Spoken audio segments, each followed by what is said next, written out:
She was a cover girl, and her name was Desire. And she could devour that lump of flesh from within your chest with a vicious bite. I'm talking complete domination of the heart, where she would leave no room for Allah and take most of the vacant space for herself. But lately she's been struggling. Something has been changing because guys aren't looking at her the same way they used to. Matter of fact, that man she had left her a week ago. They were at the neighborhood park at dark, standing together on the sidewalk when he told her, "I can't do this anymore. We were born Muslims. If I die right now, what happens to my soul?" And he turned and walked away. He left her there to the relentless winds that nibbled at her exposed thighs, because the shorts she had worn that night couldn't fit a girl who was 5 years old. It was cold. Left to her own thoughts and memories, she begins to walk home. It flashes back to when she was 13.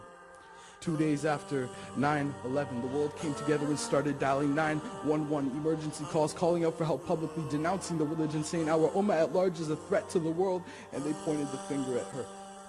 Told her she doesn't belong here, that the scarf that drapes around her face is a symbol of the apocalypse, that it makes her a terrorist. She should go back to where the Arabs live. So is it to anyone's surprise that every day in grade 9, she would get a ride to school, leaving behind parents who were proud of her dedication to her faith, but upon getting to class, she'd take off the hijab and let her hair fall down her face. She didn't want to be an outcast. And this was just the beginning.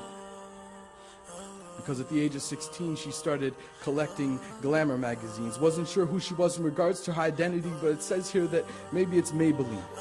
Dressed her full of makeup and fake stuff. Her mom and dad loved her. They begged her to wake up. Remember who you are, darling. No matter what you've done, your identity is not lost to Allah. Turned back, but she ignored the call.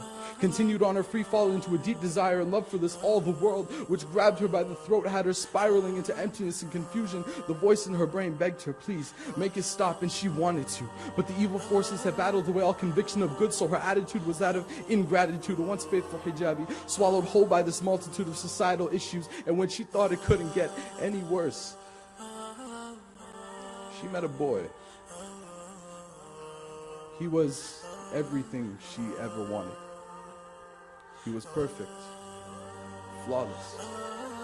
She finally found something in this world that could fill the gaping void in her heart, because as soon as Allah left, there was a hole in her chest, and this kid was the answer. And so the dance began. She could have followed the hadith, but instead she followed him. She could have found solace in Allah, but she confided in him. She could have gotten a hug from mom, but she found open arms in him. She could have kissed the Quran, but she decided to kiss him. She could have shown herself to none, but instead she showed herself to him, until it became a whirlwind of colors, breath, and skin, and a black hole opened up in her universe, and the deed was done. Even herself exposed like camera films in the sun, like the film they'd recorded of her and him. There was no turning back. And that's when she snaps out of her sunken memories. Remembering who she was, but not sure how to make amends, she runs home to her bed. She feels so ashamed she can't help it. She feels like she needs to cover herself up out of humbleness and shame of her bad deeds, like when Adam and Eve covered themselves with leaves after eating those fruits off the forbidden tree. She pulls the blankets over her body and cries herself to sleep, whispering with the last blotch of light left in her heart, please, Allah forgive me. Please, Allah forgive me. From there, it was quite a long journey.